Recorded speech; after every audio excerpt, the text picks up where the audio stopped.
I was looking at a text message that had just cost me $45,000 in 18 months of my life when I realized my daughter had learned absolutely nothing from me about what real love looks like. Mom, I think it's best if you don't come to the wedding. Marcus's mother feels like your presence might create unnecessary tension, and I want this day to be perfect. I hope you understand. We'll do dinner sometime after the honeymoon. No phone call, no conversation, just a text message sent at 11:47 on a Tuesday night, 2 weeks before the wedding I had been planning since the moment she called me crying with joy about the proposal. I sat in my kitchen in Charlotte, the same kitchen where I'd raised Simone by myself after her father decided being a husband and parent was too much work, and read that message 6 times. Each time, I kept expecting different words to appear. Some acknowledgement of what I'd sacrificed. Some recognition that I'd been the one who held her hand through every milestone of this journey. Some indication that the woman who had called me sobbing every time she found a dress she loved actually remembered who had been on the other end of that phone. But the words stayed the same. My name is Patricia Coleman. I'm 54 years old, and until 8 months ago, I was a registered nurse at Carolina Medical Center, where I'd worked for 27 years. I took early retirement because Simone asked me to. She said planning this wedding was too stressful with her job as a marketing coordinator, and wouldn't it be wonderful if I could help her full time? She said we'd finally have the mother-daughter time we'd always talked about. I said yes. I cashed out my vacation time, submitted my retirement papers, and threw myself into making my only child's dreams come true. I should have known something was wrong when Vanessa Whitmore entered the picture. Vanessa was Marcus's mother, and from the first time I met her at that stiff, cold dinner at the Capitol Grill 6 months ago, I could feel her measuring me. Taking in my off-the-rack dress from Belk, my sensible nurse's shoes that I hadn't thought to change out of, my natural hair that I'd worn in twists for 20 years, because it was practical and made me feel like myself. She was elegant in that carefully constructed way some women are.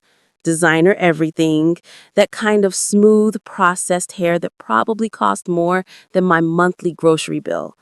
Diamonds that caught the light every time she moved her hands. She worked in wealth management, which apparently meant she spent her days telling rich people how to get richer while looking down on everyone else. "So, you're a nurse," she said, and somehow made my life's work sound like I clean toilets for a living. How noble. Marcus was a financial analyst at Wells Fargo. Nice enough young man on the surface, but I noticed how quickly he jumped every time his mother spoke. How he'd started that sentence about loving Simone's natural beauty, then trailed off and changed the subject when Vanessa raised one perfectly sculpted eyebrow. I wanted to pull Simone aside that night and ask her if she'd noticed. Ask her if she really wanted to marry into a family where the matriarch made people feel small as a hobby. But my daughter had been glowing, holding Marcus's hand, laughing at Vanessa's comments about how different our families are, like they were charming observations instead of barely veiled insults. "Mom just has high standards," she said in the car on the way home. "She wants everything to be perfect for Marcus. Isn't that sweet?" I bit my tongue. Again. That's what mothers do, right? We swallow our concerns. We smile through the disrespect. We tell ourselves that our children's happiness is more important than our pride. I'd been swallowing a lot over the past 18 months. The wedding planning had started out beautiful. Simone and I spent weekends driving around Charlotte, visiting venues, tasting cakes, looking at flower arrangements. We'd laughed until we cried at some of the ridiculous wedding trends we'd seen online. We'd stayed up late on my couch, drinking wine and talking about her future, about what marriage meant, and about how proud I was of the woman she'd become. Then Vanessa started showing up to our appointments. She'd say, "I just want to make sure everything is appropriate." Settling into meetings with wedding planners like a queen granting an audience. After all, the Whitmore name carries a certain expectation in this city. Slowly, every decision we'd made together got undone. The venue Simone and I had chosen, a beautiful garden space in Dilworth with string lights and a natural and romantic feel, wasn't elegant enough. Vanessa pushed for the Founders Club, where she was a member. Cost difference, an extra $12,000. I paid it. The flowers we'd selected, wildflowers and greenery that Simone had loved because they reminded her of her grandmother's garden, were too country. Vanessa insisted on imported roses and orchids. Cost difference, another $4,000. I paid it. The menu we designed with the caterer, featuring some of Simone's favorite comfort foods alongside the fancy dishes, were too casual. Vanessa demanded a completely new menu, all French-inspired courses with unpronounceable names. I paid it all. Every time Simone would look at me with these apologetic eyes and say, "Mom, I'm sorry, but Vanessa's right.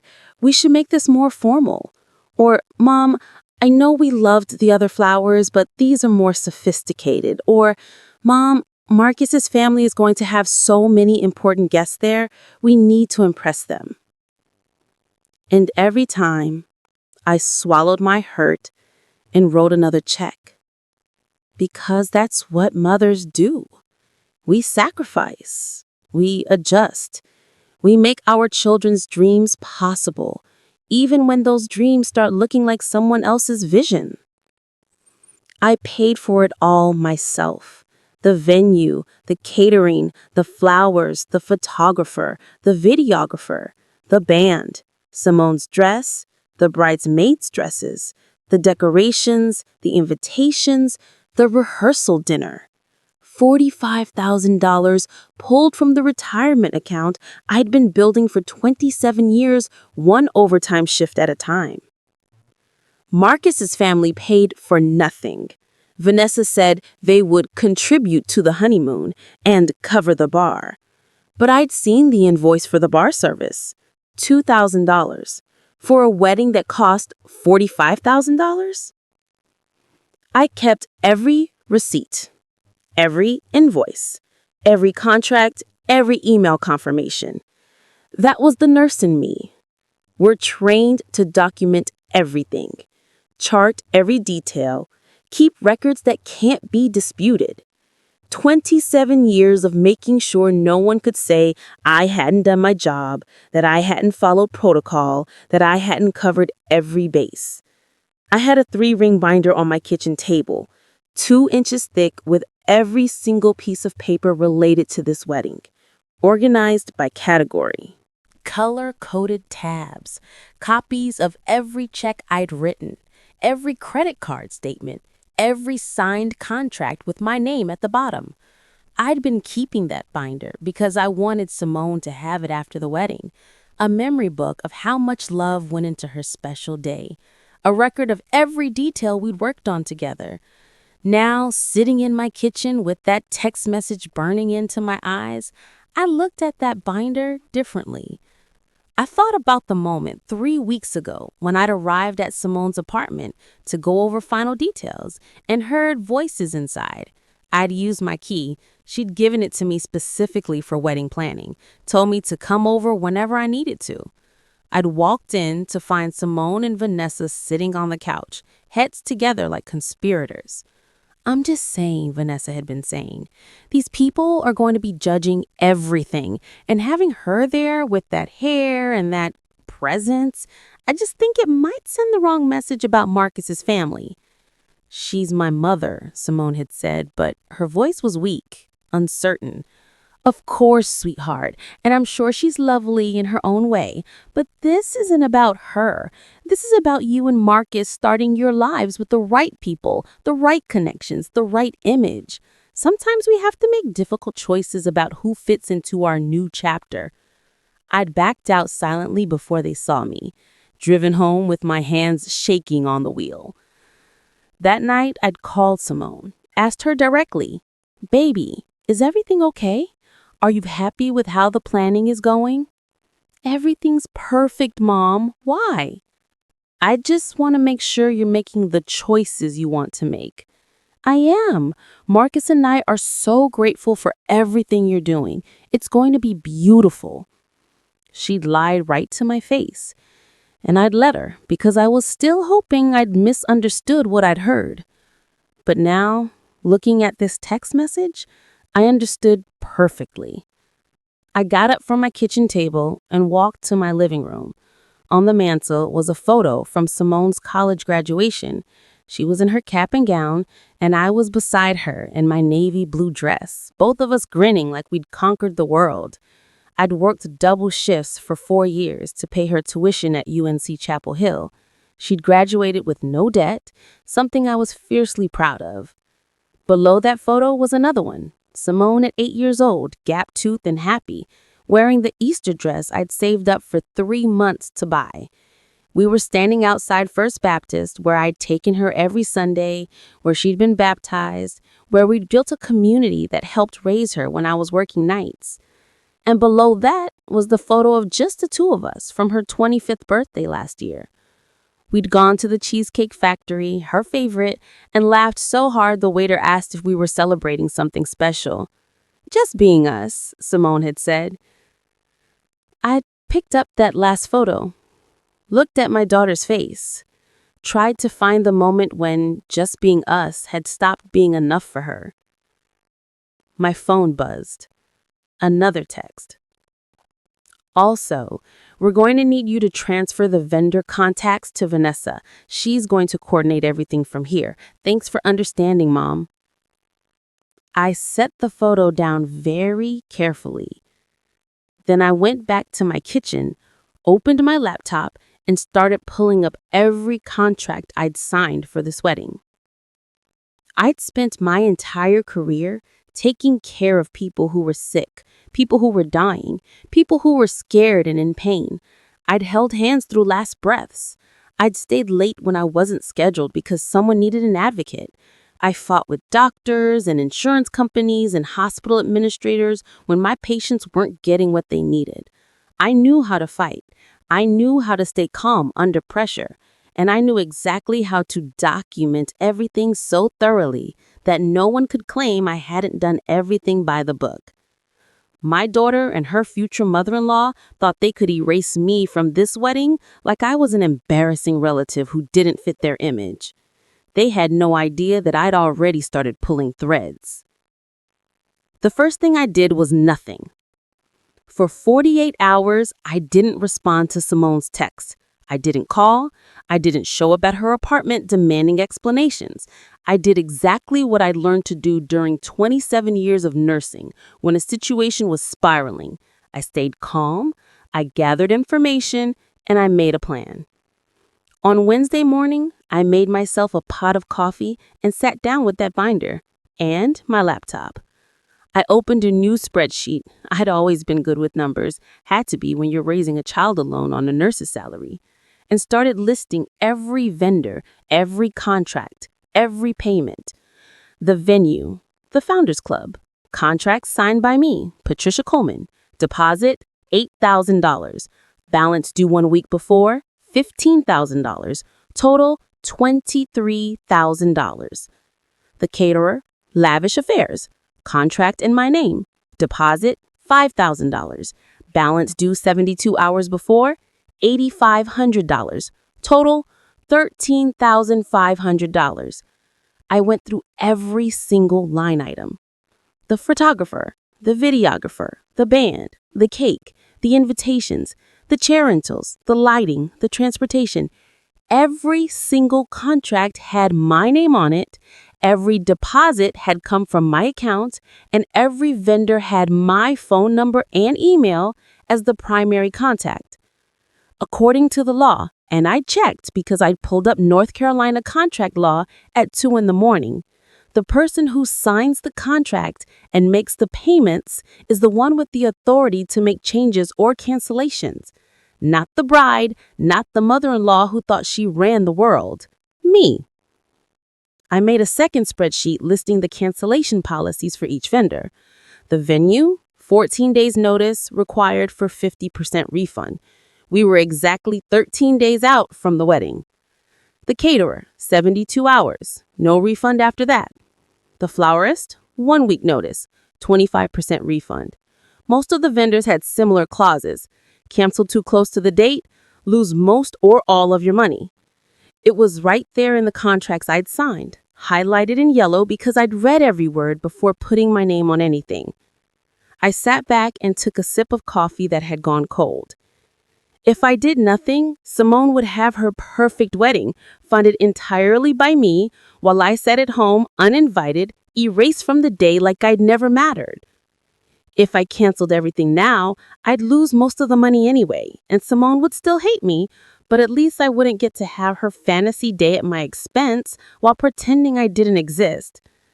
But there was a third option taking shape in my mind. I picked up my phone and called someone I should have called months ago.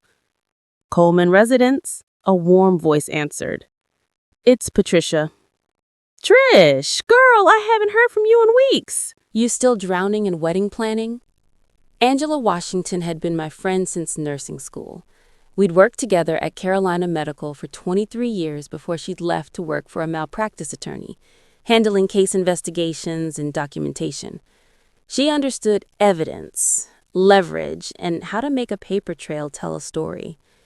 I asked her, "Can you come over? I need your eyes on something." Bad something or interesting something? Both. She was at my door in 40 minutes with a bag of Bojangles biscuits and a look that said she was ready for whatever I needed. I showed her the text messages, the binder, the spreadsheets. Angela read in silence, her face shifting from confusion to anger to something cold and calculating. $45,000, she said finally.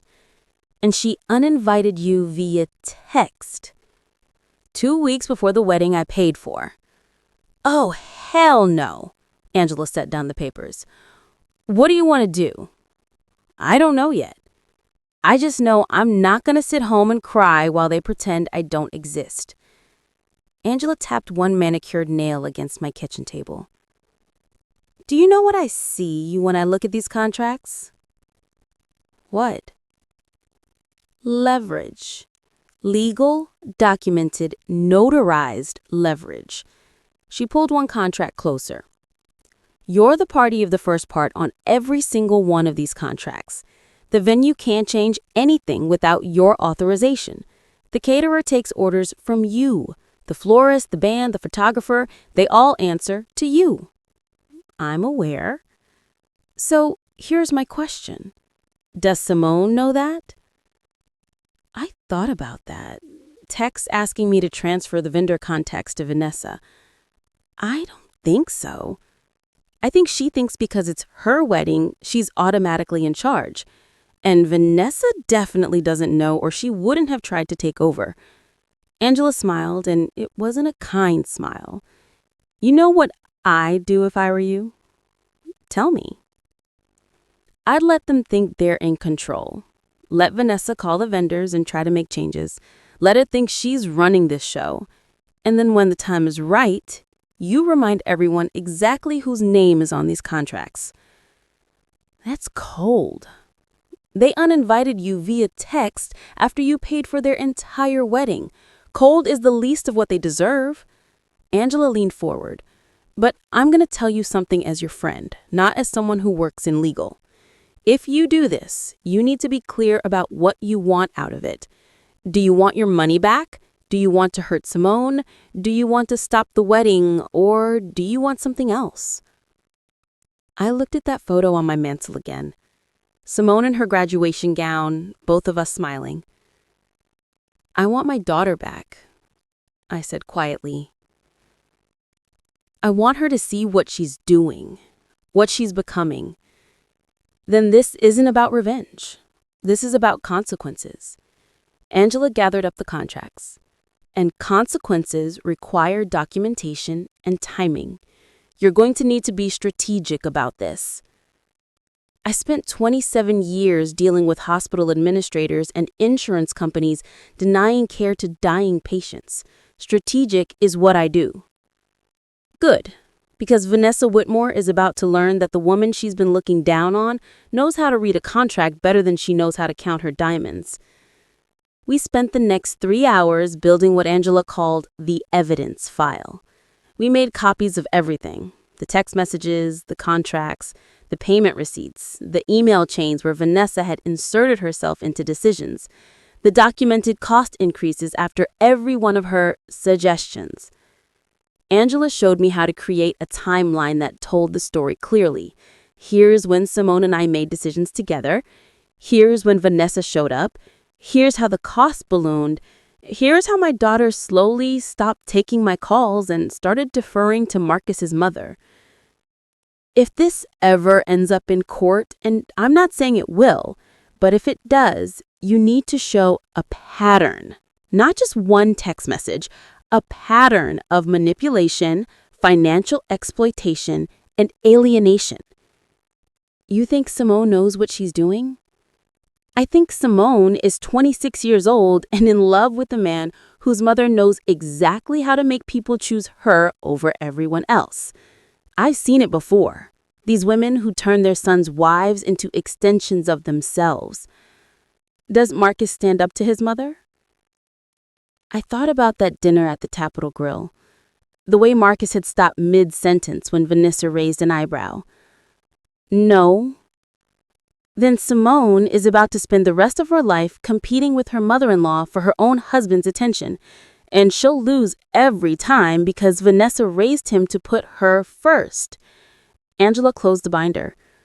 The question is, do you let her figure that out the hard way, or do you give her a chance to see it now? That night, I did respond to Simone's text. Just 2 words. Received. Thanks. She wrote back immediately. Love you, Mom. I knew you'd understand. I stared at those words for a long time before I turned off my phone. On Thursday, I got a call from the venue coordinator at the Founders Club. Miss Coleman, I wanted to confirm. We received a call from a Mrs. Vanessa Whitmore saying she'd be handling all final coordination for the Whitmore-Coleman wedding. Did she now? Yes, and she had quite a few changes she wanted to make to the setup. I explained that we'd need authorization from you since you're the signatory on the contract, and she said you'd already transferred authority to her.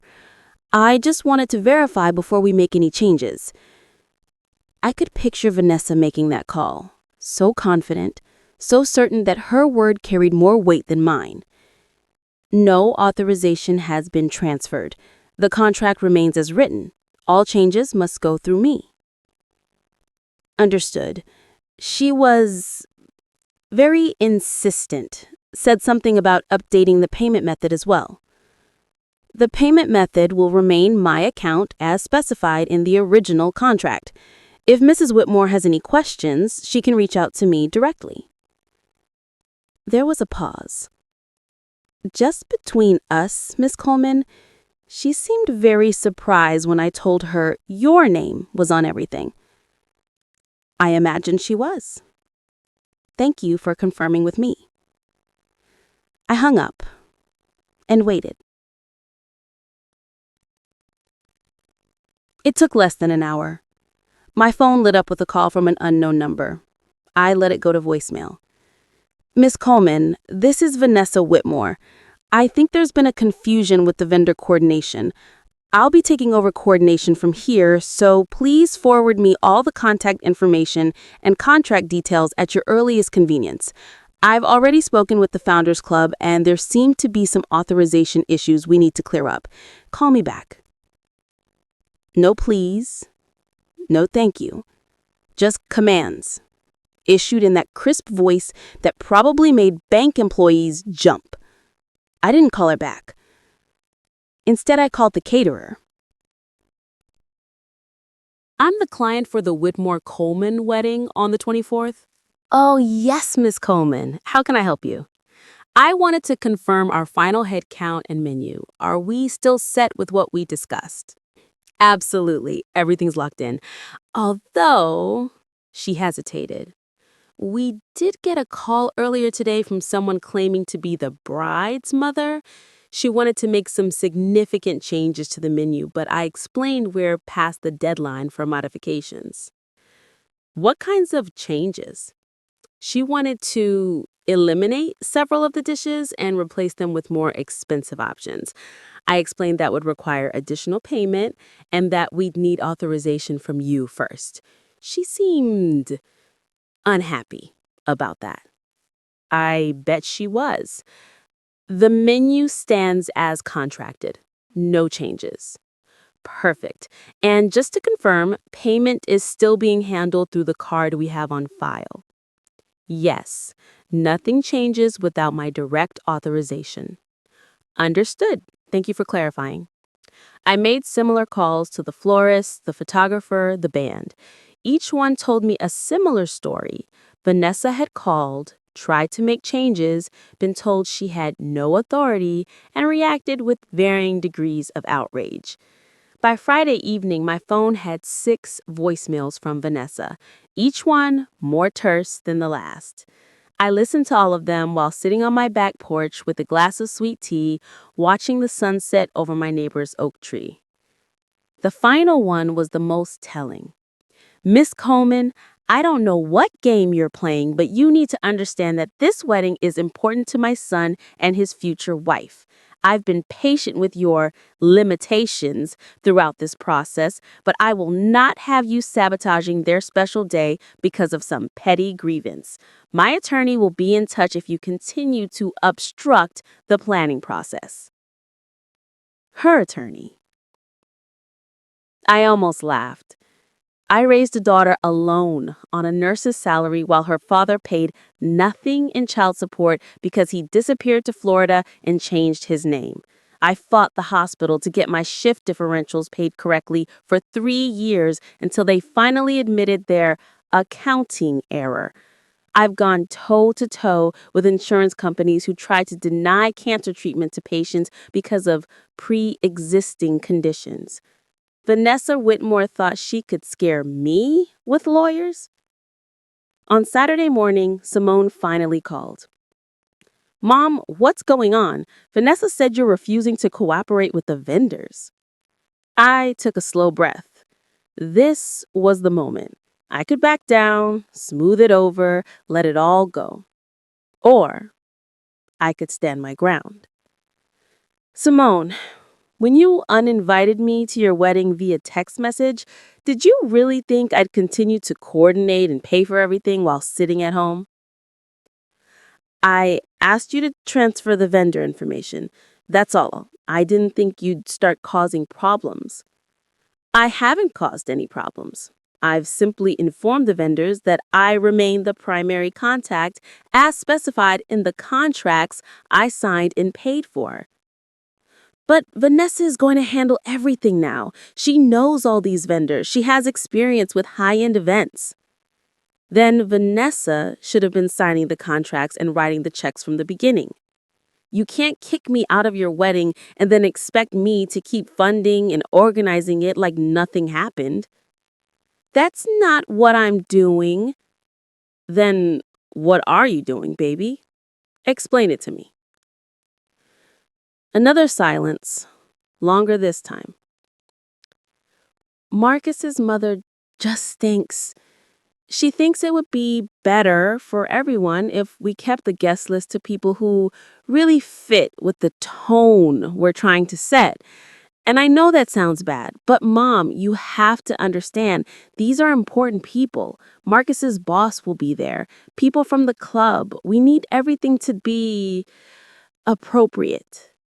There it was, the word Vanessa had been using from the beginning. Appropriate, I repeated. And I'm not appropriate. That's not what I meant. Yes, it is. That's exactly what you meant. I'll call you later. She hung up. I sat on my porch for a long time after that, holding my phone, watching the birds in my garden. Angela had asked me what I wanted out of this, what I really wanted. I wanted my daughter to see what she was doing, to understand that real love doesn't come with conditions about how refined you are or whether you fit someone else's image of appropriate. I wanted her to see that Vanessa wasn't trying to help her. Vanessa was trying to own her, the same way she'd probably owned Marcus his entire life. But more than that, I wanted Simone to know that I had boundaries, that I loved her, but I wouldn't be erased, that I wouldn't fund my own elimination from her life. That night, I pulled up the contracts one more time and started making calculations. If I canceled everything now, the financial hit would be devastating. I'd lose probably 30,000 of the 45 I'd spent. But if I waited until the last possible moment, say 3 days before the wedding, I'd lose even more. Nearly everything. Unless I was strategic about it. The venue required 14 days' notice. We were past that, but the contract also had a clause about substantial changes to the event that could void the agreement under certain conditions. The caterer required 72 hours' notice. 3 days before the wedding would be cutting it close. The florist, the band, the photographer all had different deadlines, different cancellation policies, different penalties. I started a new spreadsheet. This one showed the optimal timing for each vendor if I decided to pull the plug. When to cancel to minimize financial loss, when to cancel to maximize impact. I wasn't sure I'd use it, but I wanted to know my options. That's what they taught us in nursing school. Always have a plan B and a plan C and a plan D. Always know your options before you're in crisis mode. On Sunday, I went to First Baptist like I had every Sunday for 23 years. Pastor Williams found me after the service, sitting in my usual pew, staring at nothing. "Sister Patricia," he said gently, sitting down beside me. "You've been on my mind this week." I told him everything. Not because I wanted advice, but because I'd held it in for so long that it was choking me. He listened in that way pastors do, nodding at the right moments, saying nothing. When I finished, he was quiet for a long moment. "What does your heart tell you to do?" he asked finally. "My heart tells me to fight, to make her see what she's doing before it's too late." "And your mind?" "My mind tells me she's an adult, that I can't protect her from her own choices, that maybe the kindest thing I can do is step back and let her learn these lessons on her own." "Both can be true," Pastor Williams said. "You can fight for her while accepting that she may not choose you. You can set boundaries while leaving the door open for reconciliation. You can demand respect while still offering love." He put his hand on mine. "But Patricia, you cannot let them make you small. You cannot let them convince you that your love and sacrifice don't matter. You raised a beautiful daughter. If she's lost sight of that, it's not because you failed. It's because someone else taught her to value the wrong things." I nodded, not trusting myself to speak. "And one more thing," he said. "Whatever you decide to do, make sure you can live with it 5 years from now. Make sure it's coming from a place of love, not pain. Because pain makes us do things we regret. Love makes us do things we can look back on with dignity." That night, I made my decision. I wasn't going to cancel the wedding. Not yet. Not unless I had to. But I was going to make sure that everyone involved understood exactly whose sacrifice made this day possible. And I was going to give Simone one last chance to choose differently. I just needed the right moment, the right leverage. And as I looked through my binder one more time, I realized something Angela had mentioned in passing, but that I hadn't fully considered. The final balance payments for most vendors were due 3 to 5 days before the wedding. $15,000 to the venue, $8,500 to the caterer, another $2,500 to the florist, another $5,000 scattered across the photographer, band, and other services. Roughly $31,000 due to be paid in the final week. Money I had, but money I hadn't transferred yet. Money that was sitting in my account, waiting. If those payments didn't come through, the vendors would cancel. Automatically. No wedding. And if I made those payments conditional, say on a conversation with my daughter, on a real apology, on being actually included in the day I'd paid for, well, that wasn't revenge. That was just consequences. I opened my laptop and started drafting an email. They thought they'd box me out. They thought wrong. On Monday morning, exactly 10 days before the wedding, I sent an email to every vendor on my list. The subject line was simple: Final payment schedule, Whitmore Coleman wedding. The body was even simpler. Dear vendor team, as we approach the final week before the Whitmore Coleman wedding, I want to confirm payment arrangements for all outstanding balances. Please note that I, Patricia Coleman, remain the sole authorized party on all contracts and the sole responsible party for all payments. Any communication you receive from other parties regarding changes, payments, or coordination should be confirmed with me directly before any action is taken. I'll be reaching out to each of you individually this week to confirm final details and arrange payment transfers. Thank you for your professionalism throughout this process. Best regards, Patricia Coleman. I BCC'd Angela on every email. You know they're going to lose their minds when they see this, she texted me. I know, I wrote back. You ready for that? I thought about that question. Was I ready for Simone to be angry? For Vanessa to escalate? For Marcus to get involved? I'm ready to stop being invisible, I texted back. Within 3 hours, my phone started ringing. I let every call go to voicemail. Vanessa, predictably, was first.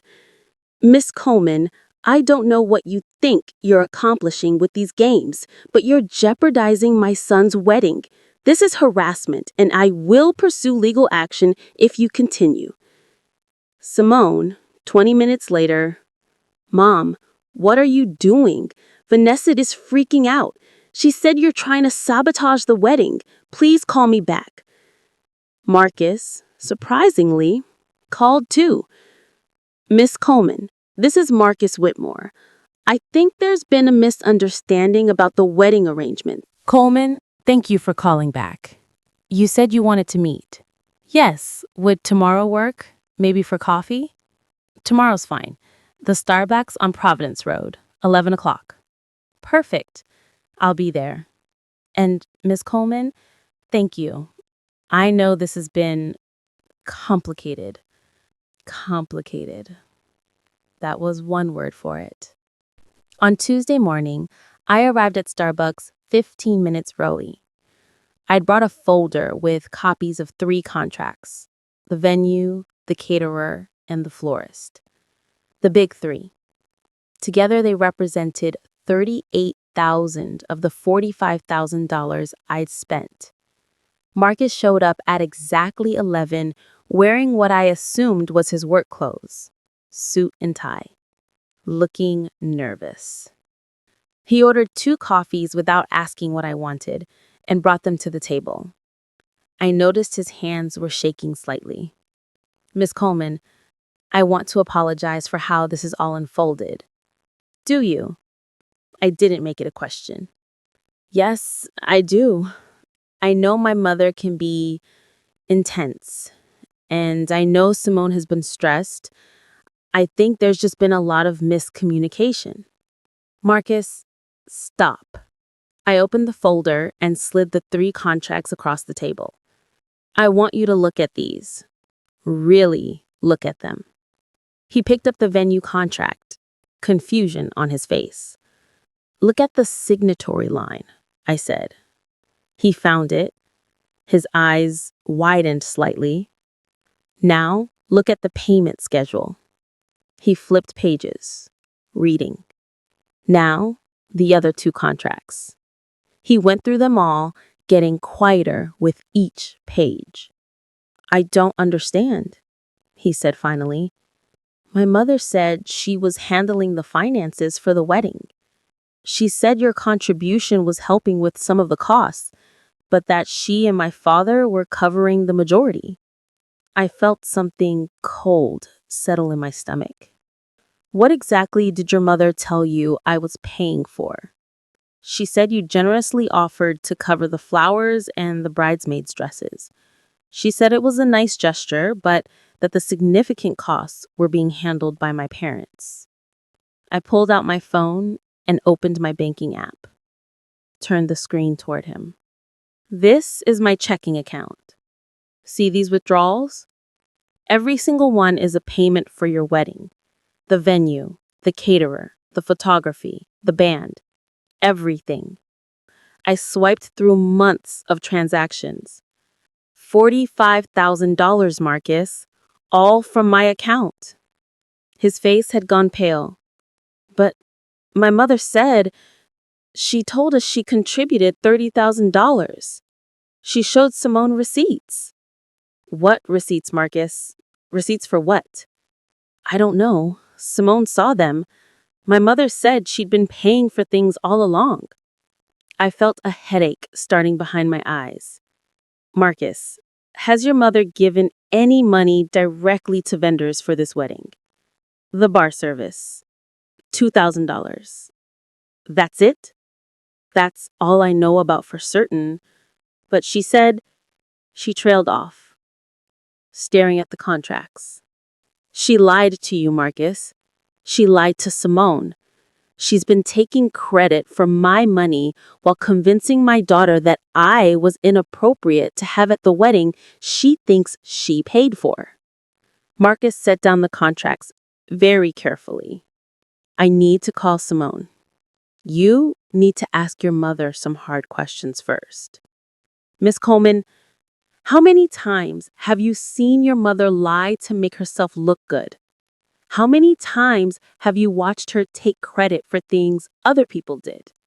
How many times have you heard her put people down to make herself feel superior? I leaned forward. I've been watching her do this for 18 months. I'm asking you, is this the first time, or is this just the first time you've seen receipts? He looked down at his coffee cup. She's my mother. And Simone is my daughter, and your mother has been poisoning her against me while spending my money and pretending it was hers. I don't think she meant. Yes, she did. This wasn't an accident or misunderstanding. She deliberately lied to both of you about who paid for this wedding so that she could position herself as the generous one while convincing Simone I was the problem. I tapped the contracts. These are legal documents with my signature, my financial responsibility, my authority. Your mother has been pretending she has control over a wedding she contributed $2,000 to. He was quiet for a long moment. What do you want? He asked finally. I want my daughter to know the truth. I want her to understand what she's done, what your mother has manipulated her into doing. And I want to be at the wedding I paid for, watching my only child get married without being treated like I'm an embarrassment. I can talk to Simone. No, Simone needs to hear this from your mother. She needs to see what kind of woman is about to become her family. Because if Vanessa is willing to lie about this, what else is she willing to lie about? What else has she already lied about? Marcus rubbed his face. He looked exhausted. You don't understand what she's like. If I confront her, she'll make my life hell. She'll say I'm being disrespectful, that I'm choosing you over family, that I'm ruining the wedding. And there it is. I gathered up the contracts. You're 28 years old, Marcus, and you're still terrified of your mother. You know she's lying, you know she's manipulated everyone, and you still can't stand up to her. That's not fair. Life isn't fair. But marriage is supposed to be a partnership between equals. And if you can't be honest with your mother now, how are you going to protect Simone from her later? Because this won't stop at the wedding. Vanessa will have opinions about where you live, how you raise your children, how Simone dresses, what jobs you take, everything. And if you can't set boundaries now, you never will. I stood up. I'm not trying to ruin your wedding, Marcus. I'm trying to save you both from a marriage built on lies and manipulation. But I can't do that if you won't face the truth about your mother. I left him sitting there, with the contract spread in front of him. That afternoon, Simone called. Mom, Marcus told me about the contracts. Did he? He said you're claiming you paid for everything. I'm not claiming anything. I'm stating facts documented in legal contracts.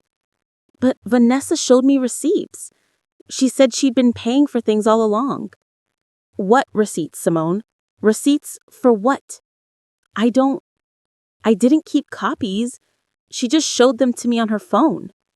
Said she'd been making payments to vendors. Ask her for copies. Ask her for bank statements showing those payments. Ask her for contracts with her signature.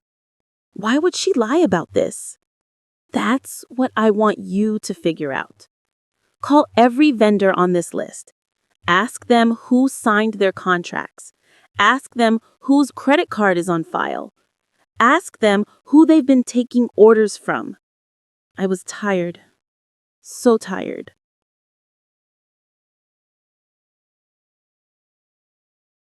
And when you're done, ask yourself why your future mother-in-law would lie about paying for your wedding while convincing you to uninvite the woman who actually did. This is insane. I don't understand why you're doing this. I'm doing this because I'm not going to let you erase me from your life while spending my money. I'm doing this because you're about to marry into a family where the matriarch is a liar and a manipulator, and you need to know that before you say I do. And I'm doing this because I love you too much to watch you make this mistake without trying to open your eyes.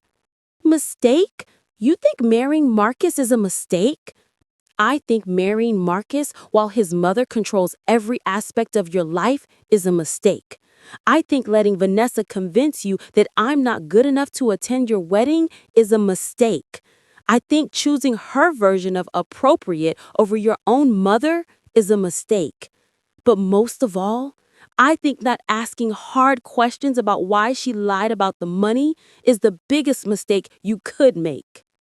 Simone was crying now. I could hear it in her voice. I can't do this right now. I can't deal with all this drama a week before my wedding. Then don't. Cancel the wedding. Wait until you're ready to marry Marcus with your eyes open instead of with his mother pulling strings. I can't cancel the wedding. Sure you can. I have the authority to cancel every contract. I'm just choosing not to exercise it yet. Yet? Are you threatening to cancel my wedding? I'm telling you that the final payments are due in 3 to 5 days, and I'm the only one who can authorize them. And I'm not going to pay another $31,000 so you can have a beautiful wedding that I'm banned from attending while Vanessa takes credit for my sacrifice. So what? You're holding the wedding hostage unless I invite you? The way she said it, like I was a kidnapper, a terrorist, someone doing something wrong, hit me harder than I expected. No, I said quietly. I'm setting a boundary. I'm saying that I will not be erased. I will not fund my own elimination from your life. And if that means the wedding doesn't happen, then that's a consequence of your choices, not mine. I hate you right now. I know. But someday, I hope you'll understand that real love means telling the truth even when it hurts, even when it costs you everything. She hung up. I sat in my quiet kitchen and tried not to think about all the ways this could go wrong. That night, Angela came over with wine. "You okay?" she asked. "No." "Good. You shouldn't be okay. This is horrible." She poured 2 glasses. "But you're doing the right thing." "Am I?" "Because right now it feels like I'm destroying my relationship with my daughter to make a point." "You're not making a point. You're teaching her something she needs to learn, that people who love you don't erase you, that sacrifice deserves respect, that you can't build a life on lies and manipulation." What if she never forgives me? What if you never forgive yourself for letting her marry into this family without knowing the truth? Angela took a sip of wine. "Look, I get it. You want to be at her wedding. You want to walk her down the aisle or sit in the front row or whatever you'd pictured. But would you really want to be there, sitting in the back, knowing she chose Vanessa over you? Knowing she picked status and appearances over the woman who raised her? I just want my daughter back." "Then fight for her, but fight smart.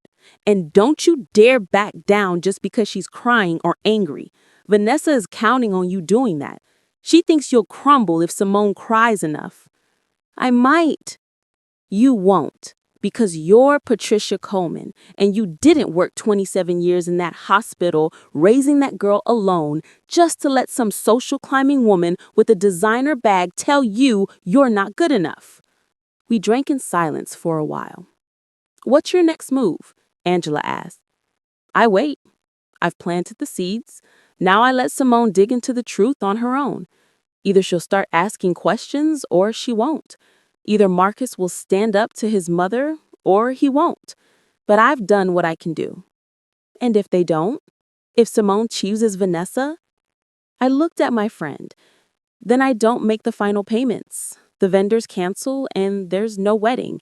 And Simone learns the hardest lesson of all, that actions have consequences and love without respect isn't love at all." On Wednesday, 7 days before the wedding, I got a call from a number I didn't recognize. "Miss Coleman, this is Richard Whittemore, Marcus's father." I sat up straighter. In all of this, I'd barely heard from Marcus's father. He'd been at that first dinner, quiet and pleasant, but mostly invisible next to Vanessa's force of personality. "Mr. Whittemore, please call me Richard. I was wondering if you had time to meet this week. I think there are some things we need to discuss." "About?" "About the wedding, about the financial arrangements, about what my wife has been telling people." Something in his voice made me say yes. We met Thursday afternoon at a quiet restaurant in Myers Park, the kind of place where tables are far apart and conversations stay private. Richard Whittemore looked older than I remembered. Tired. He ordered coffee and spent a long moment just looking at it before speaking. He said, "Marcus showed me the contracts, and I did some checking with our bank accounts. Cross-reference what Vanessa told us she was spending versus what actually went out. And she lied about all of it." He looked up at me. "She's been lying for months, maybe longer. I found payments to her personal trainer, to her spa, to designer stores, all categorized in our budget as wedding expenses. She told me she was covering major costs. She showed me edited bank statements. He stopped. "I've been married to her for 31 years, and I didn't know she was capable of this level of deception." "I'm sorry." "Don't be. I should have seen it sooner." I did see it, if I'm honest. I just didn't want to acknowledge it. He pulled out a folder, bigger than mine, more papers. "I've been going through our finances for the past day. This isn't the first time. She's been taking credit for things I paid for, telling people she donated money to charities when it was me, claiming she funded Marcus's education when it came from my trust fund. I just never I never called her on it because it seemed petty. Who cares who gets credit, right? Previous times she's done similar things. Why are you giving this to me? Because you're right about her. You're right that she's manipulating Simone. You're right that if someone doesn't stop this now, my daughter-in-law is going to spend her marriage being controlled and diminished by a woman who sees other people as props in her own story. He met my eyes. And because I'm ashamed. I'm ashamed that I've enabled this for 3 decades. I'm ashamed that I didn't protect Marcus better. And I don't want him to become me, married to someone who makes him feel small, staying silent because it's easier than confronting the truth. Does Vanessa know you're here? No. And she can't know. If she finds out, He trolled off. Let's just say I've learned it's better to work around her than to confront her directly. That's not a marriage, Richard. I know. But it's the one I chose, and I'm too old and too tired to leave now. He stood up. But Marcus isn't, and neither is Simone. They still have a chance to build something different, something real. I'm hoping you can help them see that. After he left, I sat with that folder for a long time. Inside were bank statements, emails, text messages, a paper trail of deceit that went back years. Vanessa telling friends she donated to their causes when Richard had written the checks. Vanessa claiming she'd paid for Marcus's car when it was Richard's money. Vanessa taking credit for renovations to their house that Richard had funded. And more recently, Vanessa telling Simone she'd taken care of vendor deposits when those deposits were listed right here in my contracts, paid by me. Vanessa showing Simone receipts that were either faked or were for small items she then claimed represented major costs. It was sociopathic. The level of sustained lying, the careful construction of a false image, the casual willingness to hurt people to maintain that image. And my daughter was about to legally tie herself to this family. That evening, I did something I hadn't done in years. I called Simone's father. Patricia? Derek sounded shocked to hear from me. Is everything okay? Is Simone okay? She's fine, physically. Can he talk? I told him everything. The wedding, the costs, Vanessa, the uninvited, all of it. He was quiet when I finished. I should have been there more, he said finally. I should have helped with the costs, been more involved. I know I was a terrible father. I'm not calling you to make you feel guilty, Derek. I'm calling because Simone needs to hear from someone other than me that this is wrong. She thinks I'm being dramatic or controlling, but if you tell her you're concerned, she won't listen to me. I left when she was 7. I'm not exactly a trusted voice. You're still her father. In name only, I sighed. But you're right. She shouldn't be marrying into a family like that, and she shouldn't be treating you like this. I'll call her. Thank you. Patricia, I really am sorry for all of it, for not being there, for not helping, for leaving you to do everything alone. I know. After I hung up, I sat on my porch in the dark, listening to the crickets, thinking about all the ways families break and bend and sometimes heal. My phone buzzed. A text from Marcus. My father told me everything. I'm coming to see you tomorrow with Simone. We need to talk, all of us. I stared at that message. Tomorrow was Friday, 6 days before the wedding, 5 days before the final payments were due. This was it. The confrontation I'd been building toward. The moment when everything either break or bend. I texted back. My house, 2 p.m. Then I called Angela. It's happening, I said. Are you ready? I thought about that question. Was I ready to potentially lose my daughter forever? Was I ready to watch her choose Vanessa, choose appearances, choose everything I taught her not to value? Was I ready to stand my ground even if it cost me everything? I have to be, I said. On Friday at 1:45 p.m., I arranged 3 chairs in my living room in a triangle formation, equal distance between them, no one at the head. I'd learned that trick from hospital family meetings. When you wanted people to talk honestly, you couldn't have power positions. I made a pot of coffee, even though my hands were shaking, put out 3 mugs, set the folder Richard had given me on the coffee table, along with my own binder of contracts. At exactly 2 p.m., my doorbell rang. Simone looked terrible. She'd been crying. I could see it in her swollen eyes, her blotchy skin. Marcus was beside her, holding her hand, looking almost as bad. "Come in," I said. They sat on the couch. I took the chair across from them. Nobody spoke for a long moment. Finally, Simone said, "I called the vendors." "Okay." "Every single one of them said you signed the contracts. You made the payments. You've been the one handling everything." Her voice was small.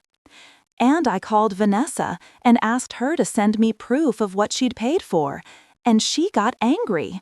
She said I was being disrespectful, questioning her after everything she'd done for us." "But she didn't send proof," I said quietly. "No," Simone wiped her eyes. "And I asked Marcus to check with his dad, and his dad—" She looked at Marcus. "My father confirmed what you said," Marcus finished. "My mother has contributed $2,000 to this wedding. Everything else has been you." "So she lied," whispered. "She's been lying this whole time." I didn't say anything, just let that truth sit in the room with us. "Why?" Simone asked. I pulled out the folder Richard had given me and slid it across the coffee table. "This is from Marcus's father. It's a pattern. Your future mother-in-law lies about money to make herself look generous and important. She's been doing it for years, to friends, to family, to Marcus, and she's been doing it to you." Simone opened the folder with shaking hands, started reading. I watched her face change as she went through the pages. Confusion, then disbelief, then horror. "She does this to everyone?" Simone asked Marcus. "This is who your mother is?" Marcus looked at his hands. "Yeah, this is who she is." "And you knew?" I suspected. I didn't want to believe it. He finally looked up at her. "I'm sorry. I should have warned you. I should have set boundaries with her a long time ago. I didn't know how." Simone turned to me. Her eyes were red. "I uninvited you because she said you were embarrassing. Because she said you didn't fit the image we needed for the wedding. Because she made me feel like I had to choose between you and having the perfect day." "I know." "And the whole time, she was spending your money, taking credit for your sacrifice, making me think she was the one making everything happen." Simone's voice broke. "Oh my God, Mom, what did I do? What did I do to you?" I felt my own throat tighten. "You hurt me, deeply." "I'm so sorry. I'm so sorry." She was sobbing now. "I was so stupid. I was so focused on having this perfect wedding, on impressing Marcus's family, on fitting into their world, that I forgot about everything you taught me, about what actually matters, about who actually loves me." I stood up and moved to sit beside her on the couch, put my arm around her shoulders. "I know you're sorry," I said quietly. "But baby, sorry isn't enough. Not this time." She pulled back to look at me. "What do you mean?" "I mean that this isn't just about the wedding or Vanessa's lies. This is about you choosing status over substance, appearances over authenticity. This is about you being willing to erase your own mother because someone with money and connections told you I wasn't good enough. I touched her face gently. And if you can do that to me, the one who raised you, who sacrificed everything for you, what else are you capable of compromising when Vanessa tells you to? I won't let her manipulate me anymore. It's not just about her, Simone. It's about you, about what you value, about who you want to be. I looked at Marcus.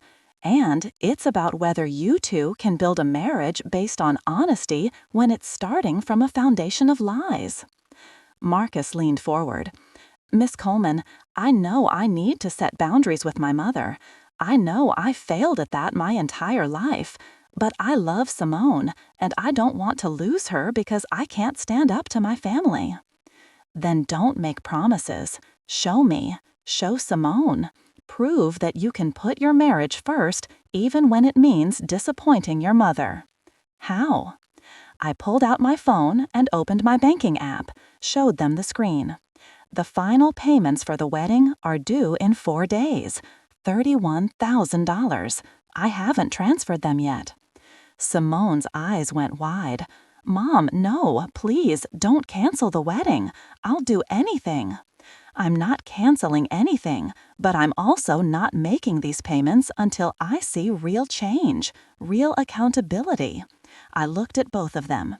Here's what needs to happen.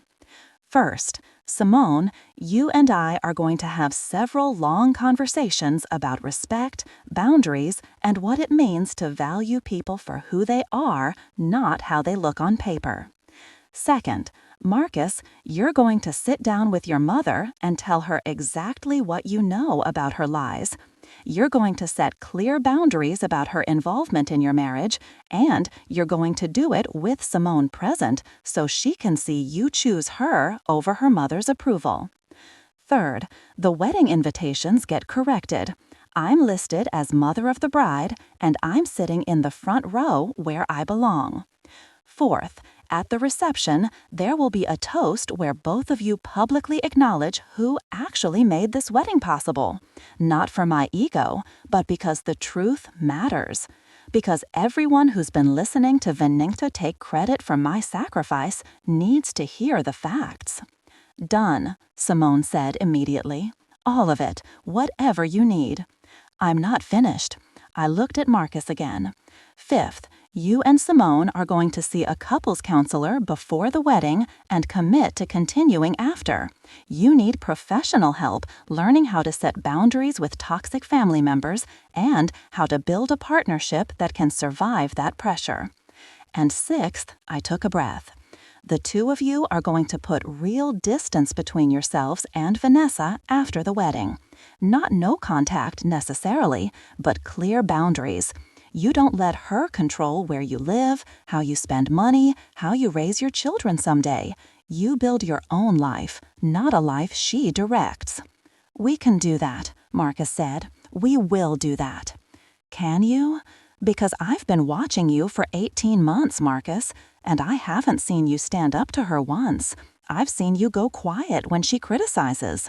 I've seen you change the subject when she gets controlling. I've seen you choose the path of least resistance every single time. Then watch me change, he said, and there was something different in his voice now, something harder. I'm done being afraid of her. I'm done letting her run my life. Simone deserves better than that. I deserve better than that. Good, prove it. We spent the next 2 hours talking about the wedding, about the future, about what this marriage could be if they built it on honesty instead of appearances. Simone told me about all the times Vanessa had made small comments about me, about my clothes, my hair, my job, my neighborhood, my church. How those comments had slowly accumulated until Simone started seeing me through Vanessa's eyes instead of her own. She made me ashamed of you, Simone said, crying again. She made me think you weren't sophisticated enough, weren't successful enough, weren't the kind of mother she could respect. And I believed her. I actually believed that the woman who worked herself to the bone for me, who gave up everything to make sure I had opportunities, I believed you were something to be embarrassed about. Why didn't you talk to me? I asked. Why didn't you tell me what she was saying? Because I knew you'd tell me the truth. You'd tell me she was toxic and manipulative, and I didn't want to hear it. I wanted to believe I was marrying into this perfect, successful family. I wanted to believe I was moving up in the world. She looked at me with red eyes. "I'm so sorry, Mom.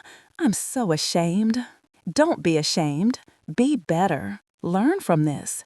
And don't ever let anyone make you question your own worth or the worth of the people who love you. Before they left, I told them I needed to see the confrontation with Vanessa happen before I'd release the funds. "Tomorrow," Marcus said. "We'll do it tomorrow. Will you come?" "No, this is between you three, but I want Simone to call me afterward and tell me how it went. And Marcus, I want you to text me a summary of what you said to your mother, so I know it really happened." They agreed. At the door, Simone hugged me so tight I could barely breathe. "I love you, Mom. I'm so sorry. I'll spend the rest of my life making this up to you." "Just be the person I raised you to be," I said. "That's all I need." After they left, I called Angela. "How'd it go?" she asked. "They agreed to everything. Now we see if they follow through. And if they don't, then there's no wedding and Simone learns the hardest lesson of all. You really would do it? Cancel everything?" I thought about that question, about my daughter's face, about how much pain she was in, about how much I wanted to just forgive everything and move forward. "Yes," I said, "because if I don't hold this boundary now, I'm teaching her that she can disrespect me as long as she apologizes after. I'm teaching her that my love has no limits, even when it should. And I'm teaching her that sacrifice means letting people walk all over you. You're a better mother than she deserves right now. No, I'm exactly the mother she needs, one who loves her enough to let her face consequences." On Saturday morning, my phone rang at 10:47 a.m. It was Simone, and she was crying so hard I could barely understand her. "Mom, it was awful. It was so awful." "Tell me what happened." She took a shaky breath. "We went to Marcus's parents' house. His dad was there too. I think he knew what was coming. And Marcus he laid it all out. Told her he knew about the lies, about the money, about the pattern of taking credit for things. Showed her the bank statements his dad had printed out. Asked her directly why she'd lied about paying for the wedding. What did she say? At first, she denied it, said the bank statements were wrong, that we were misunderstanding, that his father was confused about the finances. Then, when Marcus pushed back, she tried to make it about how ungrateful he was being, how she'd sacrificed so much for him, how she was trying to help us have a better wedding than we could afford on our own, how we were being disrespectful. And Marcus didn't back down. He told her that he was done with the lies, done with the manipulation, done with her controlling his life. He said that after the wedding, he and I were setting boundaries, that she wouldn't be making decisions for us, wouldn't be involved in our finances, wouldn't be allowed to criticize you or me or anyone else in front of us. I felt something release in my chest, something I hadn't realized I'd been holding. How did she react? She lost it, Mom, completely lost it. Started screaming about how he was throwing away his family for a girl he barely knew, about how I'd poisoned him against her, about how she'd devoted her life to him, and this was how he repaid her. Simone's voice broke, and then she said that if we went through with these boundaries, she wouldn't come to the wedding. Oh, yeah. His dad tried to calm her down, but she just got worse. Eventually, she told us to get out.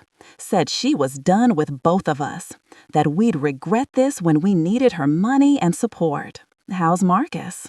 shaken, but also relieved.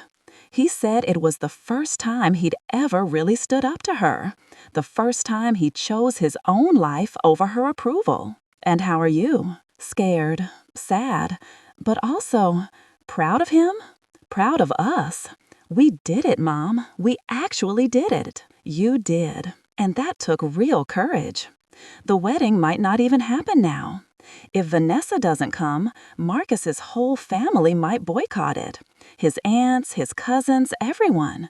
It might just be us and our friends and you. Would that be so bad?" She was quiet for a moment. "No, actually, it wouldn't be. It would be real. It would be about us, not about impressing anyone. Then maybe this is exactly what needed to happen." An hour later, Marcus texted me a detailed summary of the confrontation. It matched what Simone had told me, point by point. He ended with, "I meant every word I said to her. I'm done living my life for her approval. Thank you for forcing me to see what I needed to change. I'll be a better husband to Simone because of it." I sat with those messages for a long time. Then I opened my banking app and started authorizing the final vendor payments. $15,000 to the venue, $8,500 to the caterer, $2,500 to the florist, another $5,000 scattered across the remaining vendors. $31,000 released in a series of transfers that took less than 10 minutes but represented everything I'd been fighting for. I called Simone. "The payments are done," I told her. "The wedding is happening." She started crying again. Thank you, Mom. I promise you won't regret this." "I already don't regret it. You two did the work. You stood up to her. You chose each other. Now you just need to keep choosing each other every day after the wedding, too." "We will. I swear we will." The next few days were a blur of final preparations. Simone and I met 3 times for what she started calling our real talk sessions. Long conversations about values, about boundaries, about what it means to build a life on your own terms instead of someone else's expectations. She told me about all the little moments she'd let Vanessa influence her. The times she'd felt Vanessa's disapproval and changed her behavior to avoid it. The way she'd started second-guessing her own taste, her own choices, her own worth. "It was like I was becoming someone else," she said. "Someone smaller. Someone who needed approval from people who didn't even really know me." "That's what manipulative people do," I told her. "They make you doubt yourself so you'll depend on them to tell you who you should be."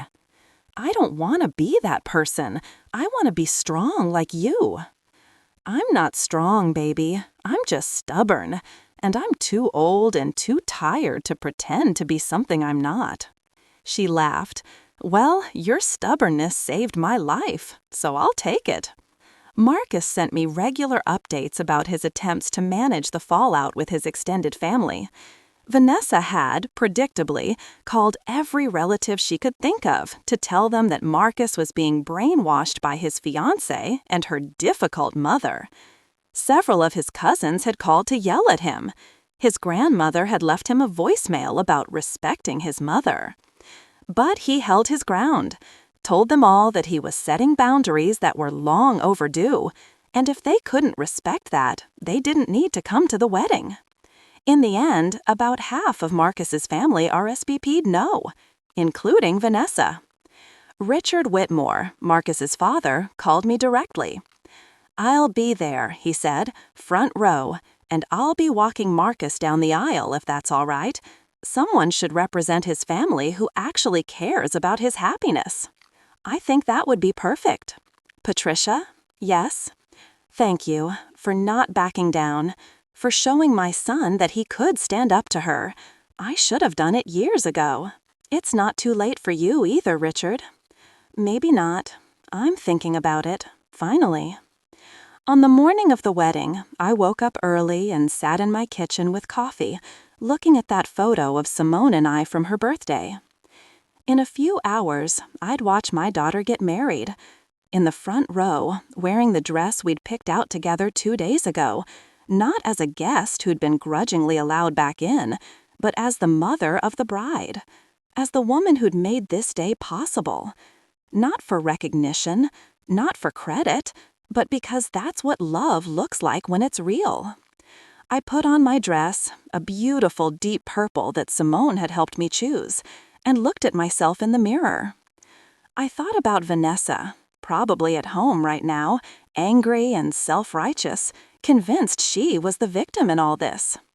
I thought about all the years I'd worked night shifts so Simone could have dance lessons, all the times I'd gone without so she could have more, all the sacrifice that Vanessa had tried to erase, tried to replace with her own manufactured generosity.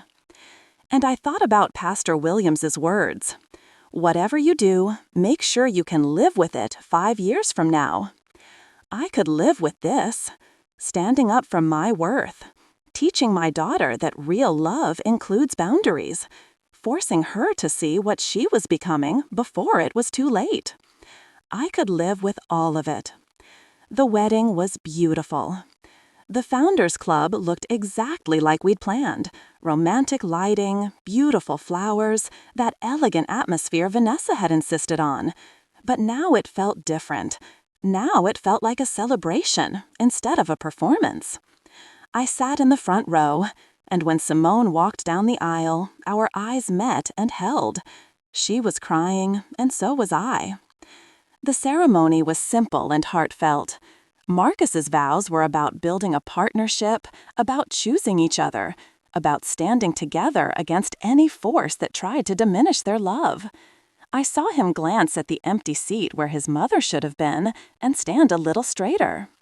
Simone's vows were about authenticity, about staying true to yourself, about gratitude for the people who love you even when you don't deserve it. She looked directly at me when she said that last part. At the reception, after the first dance and the cake cutting, Marcus stood up with a microphone. I know it's traditional for the best man to give the first toast, but Simone and I wanted to say something first. He looked at me. This wedding almost didn't happen, not because of cold feet or doubts, but because we almost lost sight of what really matters. We got so focused on having the perfect day that we forgot about the perfect person who made this day possible. Simone stood up beside him, tears already streaming down her face. My mother, Patricia Coleman, paid for every single element of this wedding, she said, her voice strong despite the tears.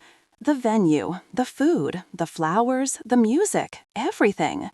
She used her retirement savings, money she'd been building for 27 years as a nurse, to make my dreams come true. She looked at me, and I repaid her by uninviting her, by letting someone else convince me she wasn't good enough to be here, by choosing appearances over the woman who raised me. The room was silent now. I could feel people staring. But my mom didn't let me get away with it. She set boundaries. She held me accountable. She loved me enough to let me face consequences instead of just accepting disrespect and moving on. Simone walked over to me, still holding the microphone. "Mom, I'm sorry. I'm so sorry for what I did, for what I almost became. And I'm grateful, so grateful that you loved me enough to fight for me, even when I didn't deserve it." She pulled me up into a hug, and the room erupted in applause. When we pulled apart, she handed me the microphone. I hadn't prepared anything to say, but standing there, looking at all these people, some who'd known me for years, some who'd only heard Vanessa's version of who I was, I found words.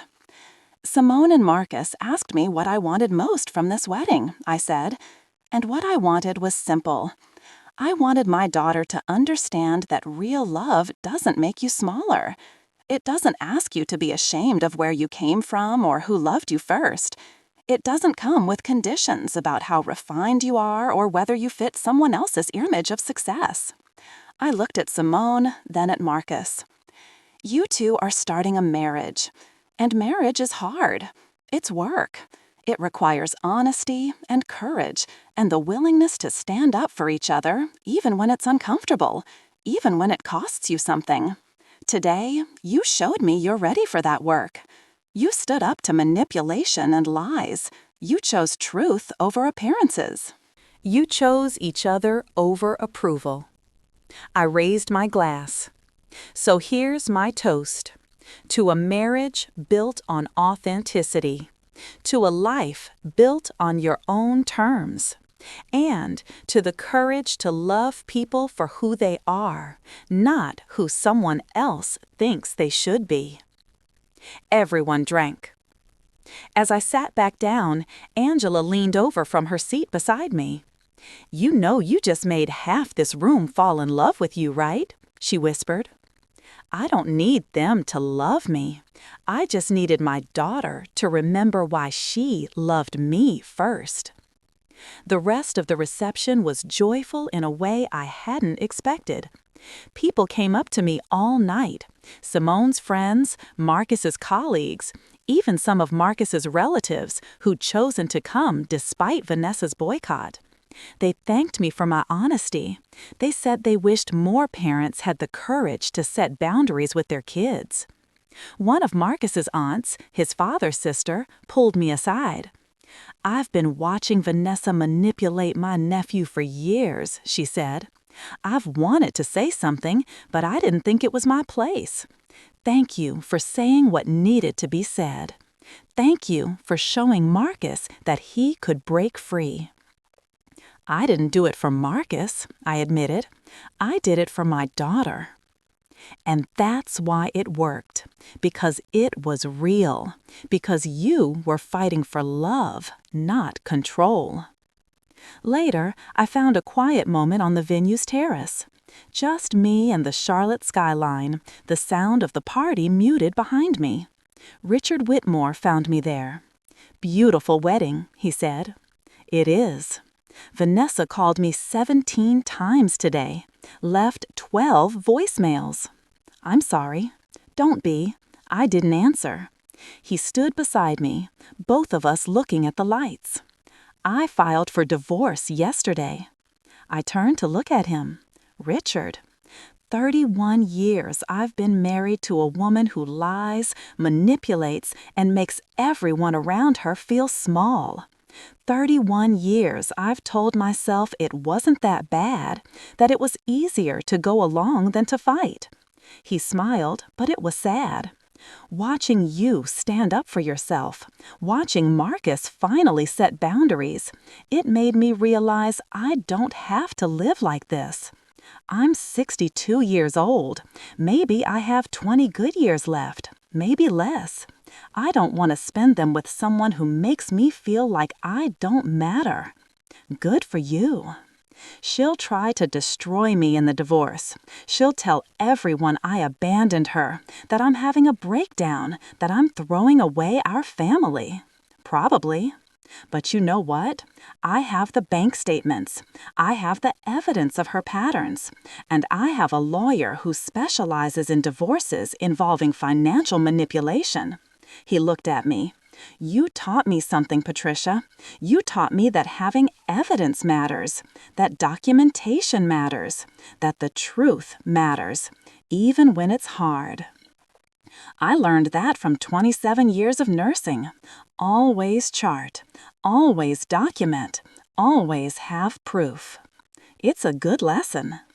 We stood in comfortable silence for a moment. "Do you think they'll make it?" Richard asked, Marcus and Simone. "I think they have a better chance than most. They've already faced the hardest thing, choosing each other over family pressure. If they can keep doing that, they'll be fine. And if Vanessa tries to interfere, then they'll set boundaries again and again until she learns that she doesn't get to control their lives." I looked at him. "Or until they go no contact. Either way, they'll be okay, because they've learned the difference between love and manipulation." As the night wound down, Simone found me packing up to leave. "Mom, wait, I have something for you." She handed me a small wrapped box. Inside was a necklace, a simple gold pendant with 2 intertwined hearts. It's to remind you that you always come first, before Marcus, before Marcus's family, before anyone. You're my first love, my first teacher, my first example of what strength looks like, and I'm never going to forget that again. I put on the necklace, and she helped me clasp it. "Thank you for not giving up on me," she whispered. "Thank you for fighting when I'd stopped fighting for myself." That's what mothers do, baby. We fight, even when it's hard, especially when it's hard. Driving home that night, I thought about everything that had led to this moment. The pain, the confrontations, the boundary setting, the risk of losing everything. And I thought about what I'd gained. My daughter, truly mine again, no longer dimmed or diminished. A son-in-law who'd learned to stand up for himself. And my own dignity, intact and hard-won. The money didn't matter. The $45,000 was gone, yes, but I've spent it on something more valuable than I'd intended. Not just a wedding, but a transformation. Not just a party, but a lesson about what real love requires. 3 months later, I was sitting in my kitchen on a Saturday morning when Simone called. "Mom, are you busy?" "Never too busy for you. What's up?" "Can Marcus and I come over? We have something to tell you." They arrived an hour later, holding hands, looking nervous and excited. "We paid off $15,000 of what you spent on the wedding," Simone said, handing me a check. "It's not all of it yet, but we're working on it. We took on extra projects at work, cut our budget, and we're committed to paying you back every dollar." "You don't have to." "Yes, we do," Marcus interrupted. "You gave us a gift, but we took it for granted. We took you for granted. This isn't about the money. It's about showing you that we understand the value of what you sacrificed, that we don't expect sacrifice to be invisible or free." I looked at the check, thought about refusing it, but I understood what they were really saying. This was about respect, about acknowledging what I'd given, about making sure I knew they valued it. "Thank you," I said, "both of you." "There's more," Simone said. "Marcus and I signed up for the counseling you suggested. We've been going every week, and it's been really good. We're learning how to communicate, how to set boundaries, how to be partners instead of just people who love each other. I'm proud of you. And we're buying our first house. Not near Marcus's parents, not in the neighborhood Vanessa picked out for us. A little place in Dilworth, near that venue we originally wanted for the wedding, the one with the garden and the string lights. I remember it. We put in an offer yesterday. If it goes through, we'll have our own space, our own life, built by us, not inherited or controlled by anyone else." Marcus added, "And my mother has tried to contact us 47 times since the wedding. Texts, calls, emails, letters.